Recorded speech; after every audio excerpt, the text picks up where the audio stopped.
What's going on, everybody? We have Arthur Polsky here from LA Media Group out of Hollywood, Florida. Arthur, really quick for the audience, what is it that you guys do over at LA Media Group and how do you generate revenue? Awesome. Thanks for having us, Chad. So we're a full-service e-com agency. We do everything from paid social, website development, CRO, content creation, basically anything that needs to be done to scale an online store. Love it. And who would you say your ideal avatar is? Is it just straight up e-com guys? And if it is, what type of e-commerce are you guys doing the most of? What type of niches? Yeah, I mean, it's largely e-com. We work with younger companies for the most part, in that $50,000 to $100,000 a month range that want to hit the next level. We don't necessarily niche down too specific. I mean, we do tend to work with a lot of beauty and self-care brands, but we have brands across a bunch of different industries. Awesome. And break down your team size for me really quick. How large is your team and what is it really compiled of? So we have 10 people now. We have about half of the staff is largely creative. We started as a creative agency. Creative's hugely important for basically everything we do. So editors, animators, graphic designers. Then we have a couple media buyers on our team. And then we have our director of accounts who kind of oversees communications and internal stuff. Love it. And how many clients are you guys managing right now at LA Media Group? I would say we're at around 24 clients or so. Love it. So roughly about 20, a little over 20 clients. Yeah.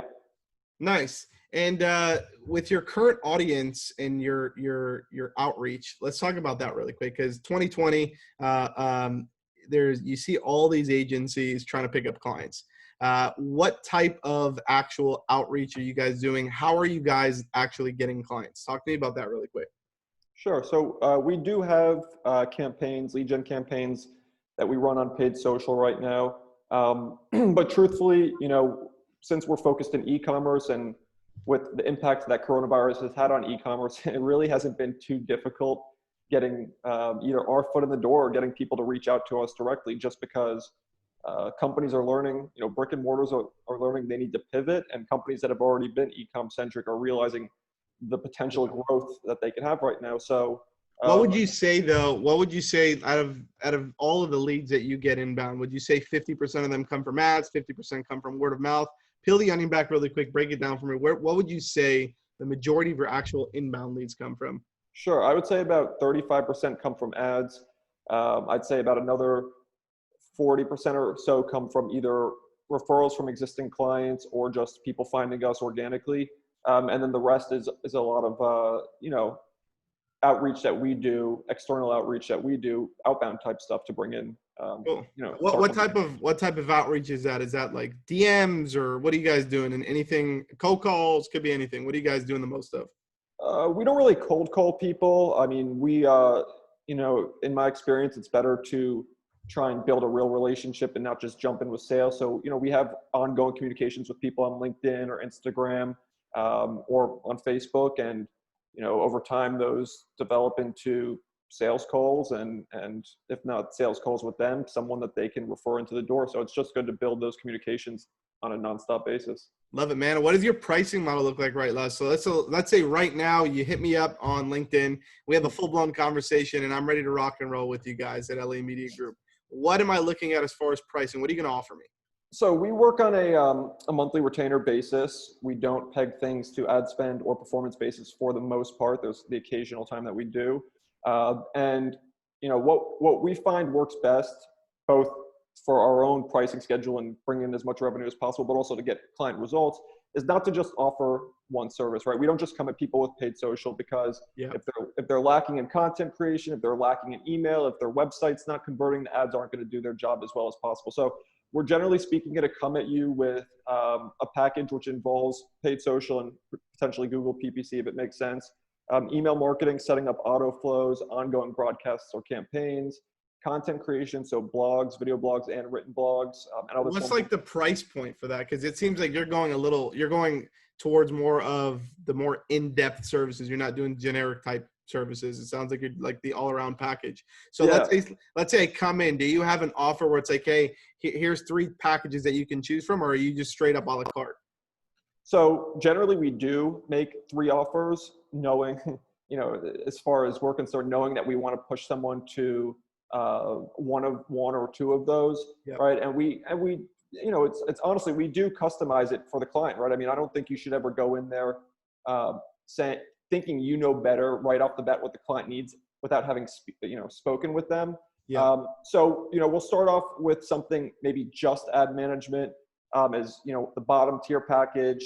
The middle tier might have just email and ad management, for example, and then the top one might throw in full-blown content creation, product photography, and all of the other ancillary things, right? And so at the bare minimum, a client is worth, $2,500 to us at the minimum. Our average client is above 5,000 right now. But we have anywhere from about 2,500 to some clients paying us over $10,000 a month. So, man, so you guys are considered honestly a boutique agency, which is great. You guys are servicing a little bit more of high-end clientele. They can afford to pay you guys upwards of $5,000 a month to basically manage all their digital marketing needs. So awesome. And do you guys have any type of value ladder? I'm sure you've heard of that terminology before, right? Are you guys getting them in maybe for like a video job? You guys are doing a video for them, and then you're like, oh, by the way, we can send you some traffic to your website. We can redo your website. We can redo your. So do you guys have like a specific value ladder that you like go by, or is it just purely, hey, let's do a consultation, figure out what you need, and then let's go from there? We did a lot more of that type of stuff when we were a younger agency. One of the biggest things we did offer was video production and creative. And it was a lot easier, but the truth is if you get someone in the door for an ROI generating service, whether that is something like email, which could be a little bit cheaper for them, but will kill it for them if they're not doing it right. It's a lot easier to make someone money and then say, oh, by the way, if you do A, B, and C, you'll make a lot more money. So, we do tend to get people in, honestly, on a bunch of different services at once, because that's the type of client we're looking for, someone who is in scale mode, right? They just need to do a few things to get there, rather than someone who hasn't really dabbled in the digital space too much. But we do have clients that come in for one service. There's nothing specifically what that one service is, and then it expands into something else. Awesome, man. Now I'm going to ask you a question that I ask most business owners or most digital marketing agencies. If there was one thing that you can think about since this whole journey of you having a digital marketing agency, what was the one needle mover, that one thing that either generated you the most money or saved you the most time? It's obviously a lot of different things you could say. One thing, or was like this campaign that we ran was crazy. We generated like 100K from this campaign. Like, what was that one crazy thing that you did? It wasn't, sure, committing to advertising is great. It wasn't that though. What it really was is deciding to niche down and focus on e-commerce.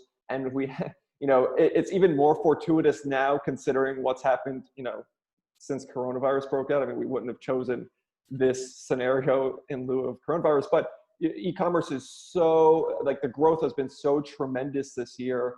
And we couldn't have predicted that when we decided to really key in on e-com. But the fact that we did has just made it, it's a very easy sales pitch now, because people know what needs to happen and they know where they can be if they focus on it. Do you feel like you guys are definitely niched down to e-com to the point where you have like a duplicatable process where somebody comes in and that you've got to build these 10 things out? Like you have a task list, right? Things, an order comes in and you're like, okay, we're going to knock out these 10 tasks. And we know that this works because we've done this 10 other times.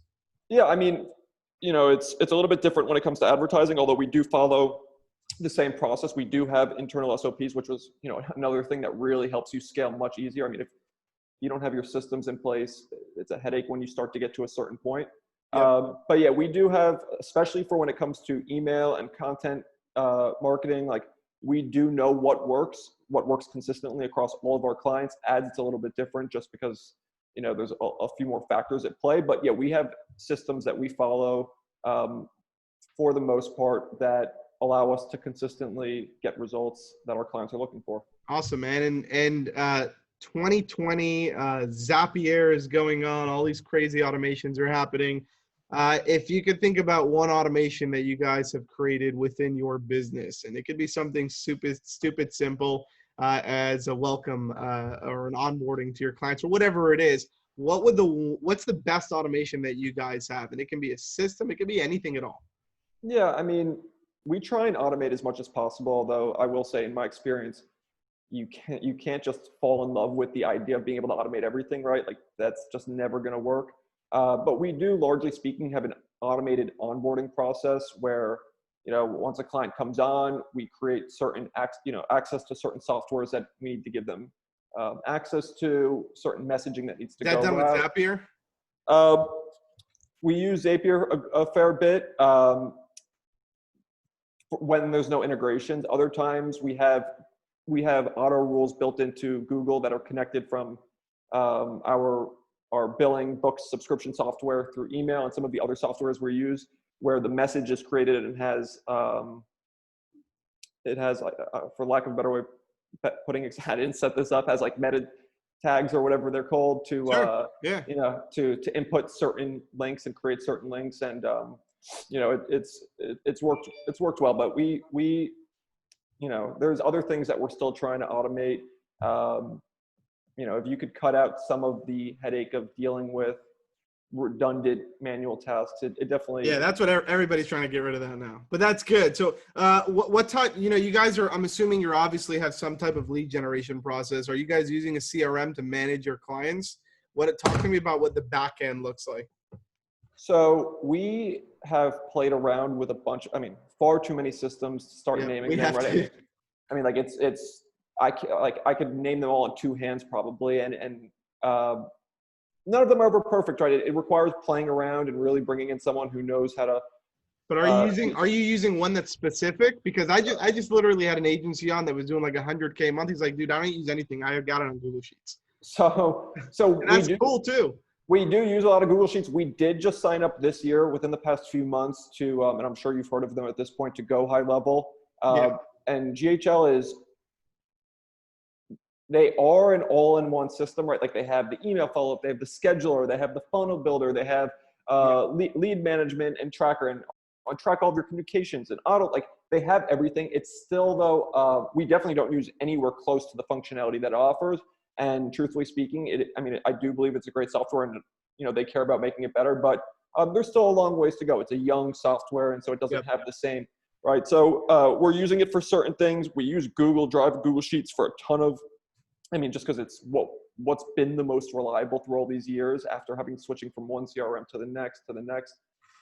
But that we're trying to find something where we can bring as much into one software as possible, both from a cost perspective, but also more so from an operations perspective, Makes sense. So walk me through your sales process, Arthur. Let's say I jump in and I'm ready to rock and roll with you. And I like I said before, you catch me on LinkedIn. I'm like, I want more information. Or do you have your sales team jumping on a consultation? Are you guys sharing your screen? Are you doing a Zoom? Walk me through that process. What are you guys doing? So we, typically speaking, go through a 2 phone call process. We do, through our ads especially, and it's a little bit harder to do through cold outreach, but we do try and qualify people as much as possible, because the truth is, we don't want to waste our time. We don't want to waste their time. We still want to be able to give them some resources if possible. But as far as actually being able to bring someone on as a client, you'd like to qualify them. So we do a 2 sales call process. The first one is, and we tell them straight up, it's a discovery call. We're not dropping pricing. How long is that? Is it like, how long is that call? 45 minutes or so on average, I'd say. And it's all discovery. We're trying to find out where they're at, what issues they're having, where they'd like to be, what they've done so far, what they haven't done. Is this on Zoom also, or are you guys actually calling them? I would say it's about 50-50 on Zoom versus phone call. There's no real reason why that's the case. It just tends to work out that way. But we do, the first call is straight discovery, right? And even at the end of the call, we end it where we're asking them to get analyst access to their website and to their ad account. We want to be able to take a deeper dive into it. That's both a value add for them, but it also helps us determine, A, is this a viable client in terms of being able to grow them? B, what do we have to do to grow them? So it's all about collecting info. We schedule a second call after that. I want to make sure I'm right, and the viewers are also understanding what you're saying. So first call, discovery call. You're not making any pitch at the end of the call. You're not talking about pricing. You are literally digging deep into their business and trying to find out what their pain points are, what their issues are. And then I'm assuming the second call is where you're going to give them all the solutions. Am I right? Yeah, and also some of what we discovered through the audit process, but we tell them right off the bat, and this is true, we want to find out that if we can help them, right? If they're a client that we'd like to be able to help, and that's what the process is for, because the truth is we're not a massive team. And so if you start taking on a bunch of clients that you truthfully can help, you're going to have high churn. And that's like the biggest thorn in trying to scale an agency is high churn rate. So you want to be selective. Like, don't let scarcity take over. You're young. Okay. You get it. You want to take on business. Yep. It's going to hurt you in the long run. So the second call, we come at them with a pricing explanation of everything. I mean, try to get them started right there. We also send a manual proposal as well, which details a little bit of what we're going to do for them and what the pricing is or the options. But that's, the goal is to close them on the second call. Yep. Do typically most people close with you on the second call, or do you find yourself going into a lot of follow-up where you're chasing people for days, weeks, sometimes even months? And yeah, I mean, don't get me wrong. We have clients right now that we've had for a long time that we had before we signed them up, we had spoken with them, 7-8 months beforehand. It kind of went cold. Maybe they went with another agency and they said, oh, they did a horrible job, and they came, like, that stuff happens. I'd say for the most part, the way it works out practically is we have the second call, we send them the proposal, they review everything. They might have a couple questions to touch on a third call or over email, but for the most part, it's no more than that. And then they get started. It doesn't really stretch out too long on average. Yep. What would you say your actual close rate would be? So you get 100 people on consultations. How many of those guys are you closing deals with? If we're doing 100 phone calls, I mean, I would say that it ends up being in the 5 to 10% range, and that's awesome. And that's pretty standard, which is good. Yeah, I mean, we're picky, so that will weed out a few people that maybe would be wanting to work with us that we just, like I said, we don't want to work with anyone. But I'd say that's probably our numbers right now. Awesome, man. And in the last 12 months, how much revenue has LA Media Group generated? So we are over 7 figures. We had our first 7-figure year, 2019, 2020. Yeah, thanks, man. And 2020. When Corona hit, some of our non-eCom clients inherently dropped off, right? I mean, we're not only eCom. We do have some other clients, both on the creative side and on the lead gen side. And not only that, just things became topsy-turvy in terms of operations not being in your office for 3 or 4 months. Everything changed. The whole world changed, man. Everything changed. So we took a little bit of a slowdown period. This month has been, though, the biggest month of the year for us. Or I should say last month, now that we're in September, but August was the biggest month for us.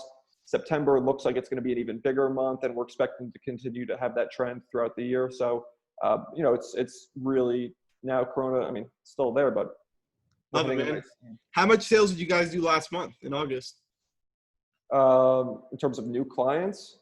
Just total sales, like total revenue generated for LA Media Group last month. I think we were just shy of 100K. Dude, that's awesome, man. And where do you guys, like, if you can see yourself fast forwarding in 12 months, okay? Because you guys are obviously, you're a 7-figure agency, which is one of the hardest milestones to hit. Everybody wants to hit the 6-figure mark, and then they get there, right? Excuse me. And then it's like, okay, how do I get to the 7-figure? Because 6-figure to 7-figure, you're talking 2 completely different worlds. Okay. Yeah. And most people never even get a chance to get close to the 7-figure mark. And you guys have done it. So big kudos to you and Lee Rowan.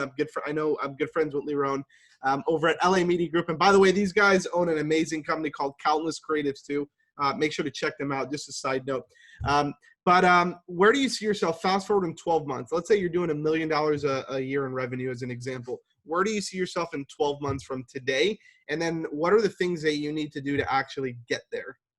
Yeah, I mean, there's always this internal debate that everyone who gets to this point realizes, which is, how big do I really want to get, right? Because the headache, the bigger you get, the more headaches happen, the more things you need to figure out internally as far as your processes and operations are concerned. I mean, what would we like to do in 2021? We'd like to probably at least double our business.